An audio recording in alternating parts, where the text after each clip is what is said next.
Tentem fazer-se amados antes que temidos. Este era o conselho habitual dado por Dom Bosco aos diretores de instituições de educação salesianas. Numa frase tão simples, a sabedoria de quem havia dedicado quase 50 anos de vida ao trabalho com jovens em situação de risco em Turim, na Itália, na segunda metade do século XIX.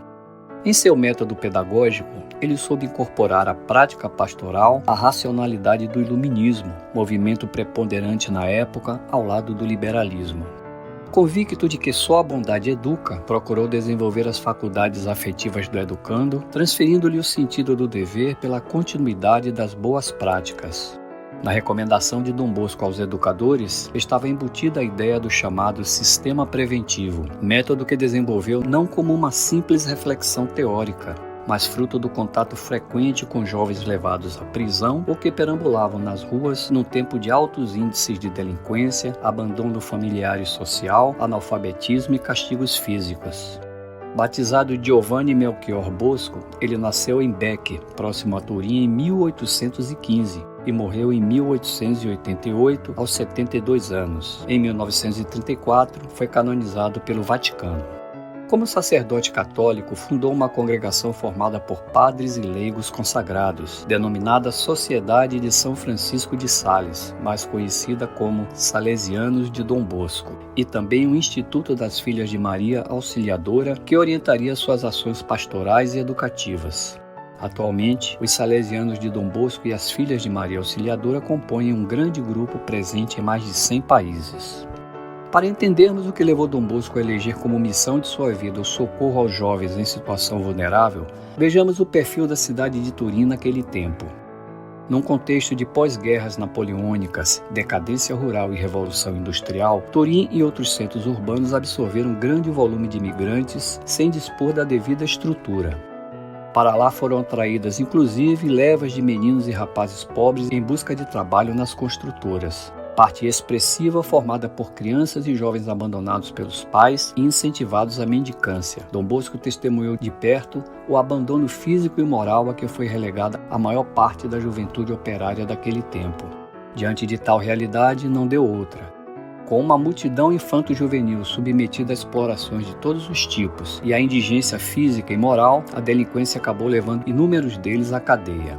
Sobre seu contato próximo com os jovens nas prisões, ele asseverou: "Lá pude verificar como é grande a malícia e a miséria dos homens. Ver turmas de jovens de 12 a 18 anos, todos eles sãos, robustos e de vivo engenho, mas sem nada a fazer, picados pelos insetos, a míngua de pão espiritual e temporal foi algo que me horrorizou." A elaboração do chamado sistema preventivo veio da percepção de que apenas um suporte religioso não seria suficiente para enfrentar a realidade tão grave.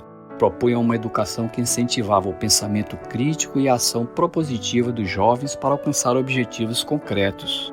Este método pedagógico defende, inclusive, que os alunos jamais deveriam ficar sozinhos. Era sempre necessário o acompanhamento de um professor, colaborador ou do próprio diretor nas atividades de lazer, estudos e tarefas em geral, justamente para evitar ociosidade e prevenir discussões, brigas e inimizades. Preventivo porque o olhar atento do educador previne esses comportamentos. Contudo, por ser pautado no respeito humano, não privava os jovens de sua liberdade de correr, pular, cantar e gritar à vontade.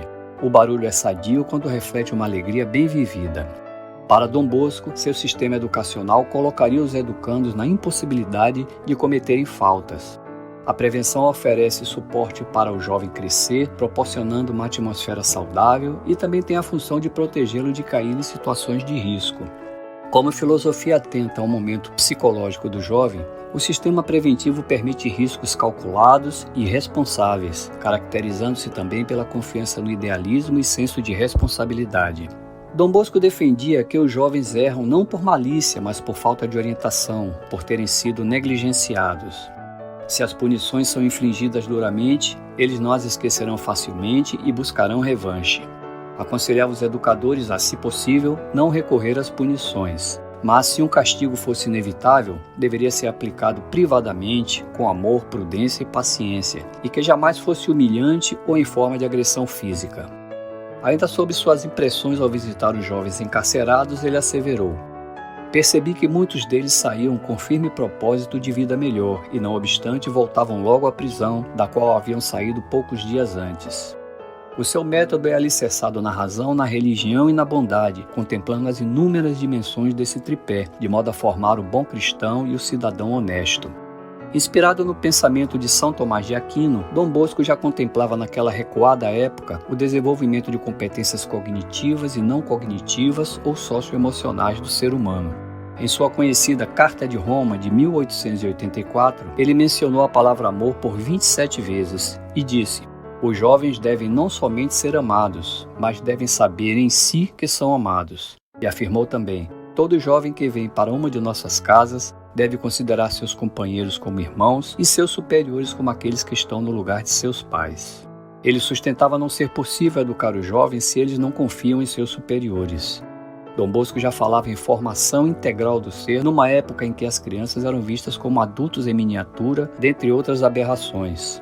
Num tempo em que eram comuns os castigos físicos nas escolas, ele acreditou na juventude e no papel preponderante da educação como elemento de transformação social. Embora concebido a partir da prática pedagógica com jovens mais carentes de Turim do final do século XIX, o sistema preventivo se estendeu à educação formal em seus diferentes níveis. Se você gostou deste vídeo, deixe seu like, compartilhe e inscreva-se no canal. Um forte abraço.